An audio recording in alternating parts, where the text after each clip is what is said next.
kicking things off in the Price Chopper Kitchen with Tamara Hudson of Encore Unique Boutique, with unique ways to transform furniture with paint. Yes. We have our aprons. We have our aprons. Ready. I'm going to actually put you to work today. Okay. So if you were going to be coming to one of my classes, this is the setup that you would see right here. Okay. Or even if you came in saying, hey, I'm wanting to paint a piece of furniture, the first thing I do is get up all in your business and say, okay, what is the piece of furniture you're wanting to paint, and what is like on it, like what's the finish, and then what look do you want? That way I can get you the right product. Okay. So I could spend a whole hour talking about this. So I know I only have a couple she minutes. Loves paint. I do. This is my heart. This is my passion. But this is something that I do in the store a lot. So this is chalk style paint that we brought, and we talked about that can also be turned into a chalkboard if you want it. You can paint anything with a chalk style paint. So there's actually calcium carbonate in it. That's why it's called chalk paint. Okay. So I've got a white and I've got a gray here. What I was going to show you, whichever you want to do, if I were you, go ahead and do the gray, because I want you to see how fast this dries. Okay. Now I always tell everybody you want a coverage, but you don't want it where it's going to run, okay?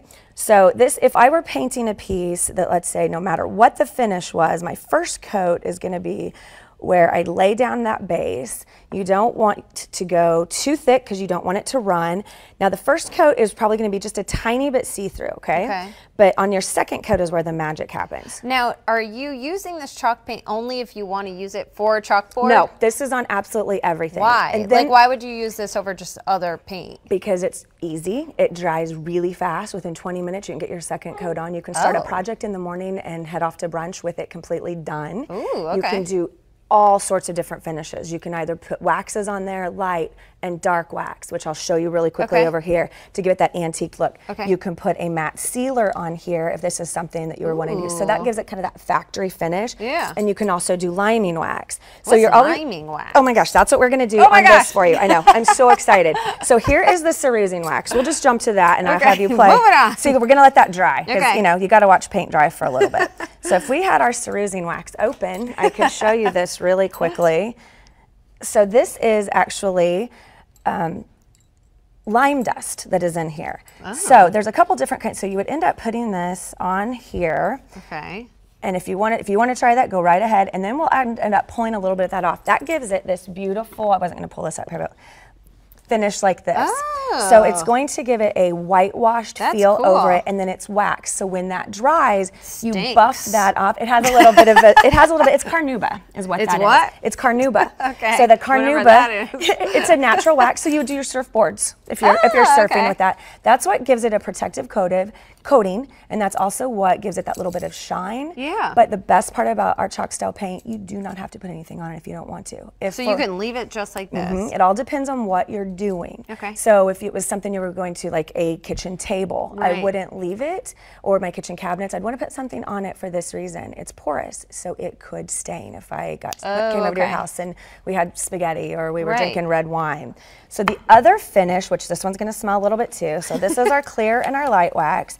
Always, always, always offload onto a piece of cardboard. On your light wax, you're going to cover the whole piece, okay? Okay. And then this is just my really quick little trick that I do have. Now, is this like sealing it in, like you said? Well, it's or what is this doing? It's purely for aesthetic. This does not have to be sealed. Yep. This gives a little bit of a tint. We have clear also.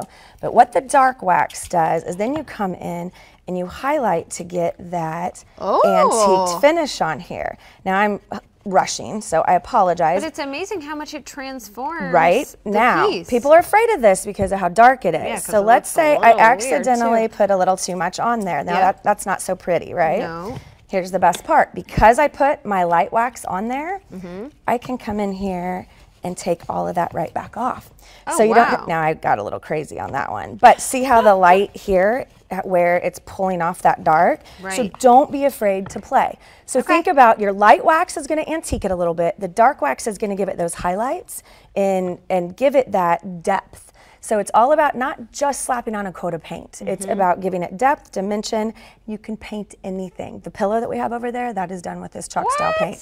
Whatever the finish is, if it has a hard poly on it, if it's raw, if it has paint, you can paint it. If it doesn't have, really transform a lot of things. Anything that you wanted to do, and you can get the look you want. And there's other paint too. We could go on and on. And seriously, there's the spray, there's milk paint, all there's kinds of options for people out there. Tamara, amazing as always. Thanks for coming in. Thank you.